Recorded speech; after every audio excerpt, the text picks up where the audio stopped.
Okay, this is going to be a product review, not of a particular model of a product, but of an entire brand. We're going to be talking about the eLeaf uh, vape machines.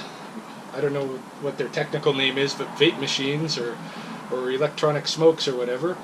And here's the story. So back in like early July, I decided to start vaping so that I could slowly quit smoking, like quit nicotine. Um, and so I went and I bought a vape machine. The first one I bought was from a company called Smock. And that one I had to return within 24 hours because the tank was leaking and it was just too hot, and it wasn't like it was making the liquid too hot, so I couldn't actually really use it, and the liquid just kept coming out of the tank. So I returned that one, and then I got a eLeaf iStick Basic, and I got a silver one, and that one it wouldn't charge. It was brand new. It wouldn't charge. It wouldn't turn on. Nothing. So we brought that one back the next day, and I got this red one, and this is also an eLeaf iStick Basic. So I had this for like about a month, and then it stopped working, and I didn't know why it wasn't working. So I went and I tried to go on their website to figure out why. Couldn't find anything on their website. The troubleshooting that they had on it was basically if the light is blinking slowly and it's not firing, then plug it in and charge it. But there's a little red light that turns on when it's charging, and it turns off when it's finished charging. So I knew it was charged up because the little red light, wasn't coming on, whatever. And so I went to some forums online, and I found out that this little magnet piece on the base, you have to tighten it. Like, it has to be really tight at first.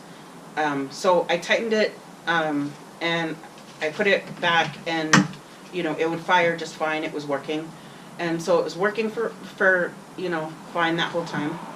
And then last week it stopped working again.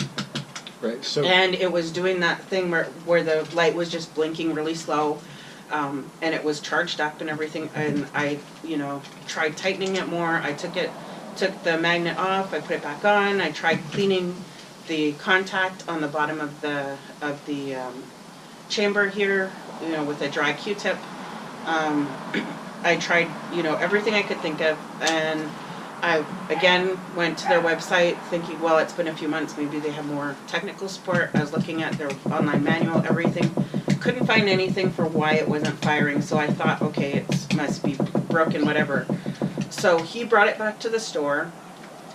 At the store, they told him, try this, try that, whatever. He spent, several hours at the store trying to fix it with the guys, and then they're like, well, it must be just, the battery's burnt out, so you probably just have to buy a new one. So he buys me a iStick Pico, Right, which is also made by eLeaf. But their recommendation at the store was that they thought, well, it must have been a faulty battery. And so since this one, you can't change the battery out of it, it's built internal, they said, you should think about investing in a more expensive unit that you can switch batteries out when the batteries wear out, right? Mm-hmm. So that's when I bought the Pico, right? So we're talking about in July buying a silver one, having to replace it the next day. A month later, you're having a problem, figuring out you have to tighten the little magnet thing. 2 months after that, another problem, and I bring it to the store and they're telling me it's a faulty unit. Buy this more expensive one. But yeah, so because I didn't have a working unit today, I went online, I went to some different forums, and I was looking up, what could be wrong with this iStick Basic. It turns out that now I have to keep the magnet kind of loose on here. You can't have it tight anymore. it says after a couple of months that you just can't have it tight anymore. You have to keep it a little bit loose, and then it will work. And so I tried that, and suddenly it's working. Yeah, it's fired up. So it's the weirdest thing, right? Yeah. At the beginning, you have to have the tight magnet. It wears in a little bit, then you loosen it. And the company itself doesn't tell you this, right? You have to go onto forums and figure this out through people who have experience using it or something. But so this one, you know, we thought it was wonky last week, so I bought the more expensive unit. Yeah, so the one he bought, this one when I bought it, it was only $50, so it was like, you know, good basic starter unit. So he buys one that's $100, and this is like the iStick Pico, I guess, is eLeaf's newest model, and it's supposed to be, you know, really good because it has a little LED screen. You can control the temperature on it, and you can swap out the batteries if you have a faulty battery, or, you know, your battery just isn't charging anymore, whatever, right? So it's supposed to be better. So I had that. I used that for a week, and then yesterday I had the iStick Pico plugged in. It was charging. And I had it plugged in for 10 minutes, and then my daughter tells me, this thing is making a weird noise. So I look at it, and the liquid inside the chamber is literally boiling away, and it's whistling like a tea kettle whistles. And so I went and I tried to pick it up. It was so hot I dropped it. It was like touching, you know, accidentally touching like the oven rack when the oven's really hot. That's how hot it was. And so I grabbed some napkins, and I used the napkins to pick it up, and I unplug it. And then I set it aside so that it will cool down. And literally, you know, it was scary hot, like that thing. Like I've never seen, you know, liquid like boiling away like that in there, right? Yeah, it could have started a fire. Yeah, the thing could have started a fire. It could have exploded. It could have, you know, caused all kinds of damage. It could have hurt somebody. I mean, you know, these things are made out of metal. It would have been like flying shrapnel, Yeah, you know, if it had even exploded. if it doesn't explode, even if it starts a fire, what do we lose? Our house and everything we own and stuff Yeah, exactly. because of some vape machine? Yeah, so we're like freaked out, you know. So I set it aside to cool down, and then about 3 hours later, I pick it up because by then it's, you know, completely cooled. By the way, I did check it, like between that 3 hours, like maybe about a half hour later, I touched it. It was still super hot. You know, about like an hour and a half later, I touched it. It's still pretty hot. So, you know, I just left it alone, and I just kind of touch it just to test. And it was still pretty warm for quite a while. Like I'd say at least 2 hours, it was still pretty warm. And then it was fully cool at 3 hours. So I decided, okay, I'm going to check the battery to make sure the battery's not leaking or whatever. So I opened it up, I took out the battery, and I looked at it. The battery looks fine. I looked inside the battery chamber, that looked fine. I couldn't see anything wrong on the outside, so I just put it back. I put the battery cover back on, and I just left the battery out because I didn't want to put it back in there in case, you know, something weird happens and it heats up again or whatever. So so I just left it, and then I tried turning it on, and it wouldn't turn on. Like I did, like put the battery back in. I tried turning it on, it wouldn't turn on, and so I tried plugging it in and turning it on, and it wouldn't turn on, like not even the LED screen. And usually, like if you have it plugged in, then this little battery shows up, and it shows like it has that little lightning thing flashing on it to show that it's charging. Yeah, that wasn't coming on. And so I took the battery out and then tried plugging it in again, because if you plug it in without the battery, it will, the LED screen should have just turned on and said, you know, that it says weak battery or something if there's no battery in it. But that wasn't turning it on. I couldn't do anything to turn it on. And so I was like, okay, I'm just going to leave it. So I just left it, and then he went back to the store today to try and return it. I'll let him talk about that. All right, yeah, let's talk about the store. So the store that we've been doing all this business through on the vape stuff is called Cheap Smokes and Cigars. It's on University Drive in West Lethbridge, right in the same strip mall as the Safeway if you're living in Lethbridge. And you know, the first business that I was doing with them with this unit was it was a or not with this unit. No, that you did through the owner. But when I went to try to replace this unit or try to get when this one was faulting last week, I went in there and it was a brand new salesman. I think it was even his first day on the job, and which was fine. He was stuck in the store. He didn't quite know everything there. You know, he knew his vape stuff, but he didn't really know where all the products were and all this stuff. And he did the best he can to try to like walk me through different strategies for checking to see whether or not this actually worked in some fashion and we were just doing something wrong, right? When he finally decided that it wasn't working, he advised me to buy the new unit. I bought the new unit, took it home, realized there was no battery with it, so I had to go back to the store again, and we had to sort out where the battery was. At that point, I almost returned it because we were having a real struggle to find the battery. Finally, I convinced him to call the owner, and he did. He didn't want to call the owner because it was his first day, and he didn't want to, you know, seem like he wasn't doing a good job or whatever. But he finally relented. He called the owner. The owner says, "Oh, the batteries are right over there." So he gets the battery, gives it to me. Off I go. Everything's hunky dory. But even at that first last Sunday, I must have spent 2 hours at least in that shop, and made 3 or 4 trips, doing the check this, check that, and you know, there's no battery and this kind of a thing, right? So I feel like I spent a lot of time in that shop already. So today I go back in there, same guy. He recognizes me from last week. He said, "Oh, you again? Yeah, I'm back again. This is the problem I'm having now." He goes through some checks right there in the store. He realizes it's probably a faulty unit, and he says, there's a business card right there. You can pick it up." So I grabbed the business card. It has the owner's name on it and everything, the name of the business and all that. And he says, "That's the owner. He'll be here on Tuesday, and you can come and bring the machine back on Tuesday, and he'll sort it out with you." And at that point, I'm starting to get frustrated, right? And I'm like, well, I've already been through a lot to try to get a working machine, and all I want now is just give me my money back for this one, and I'll go down to the other vape shop, and I'm just going to buy something that works, right?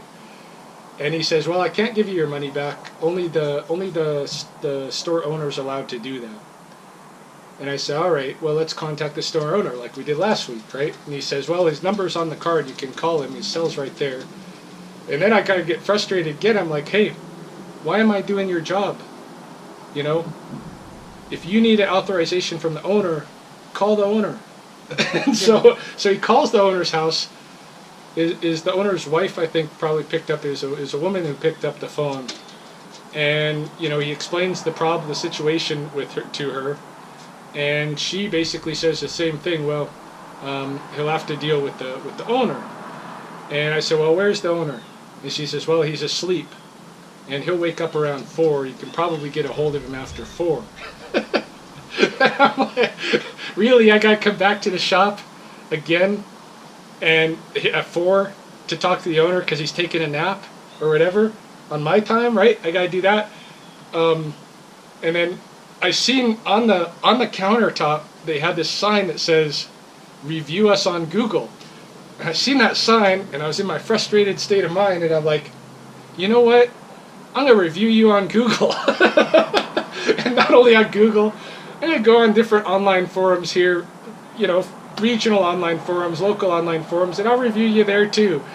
And then she was like, "All right, I'm done talking now."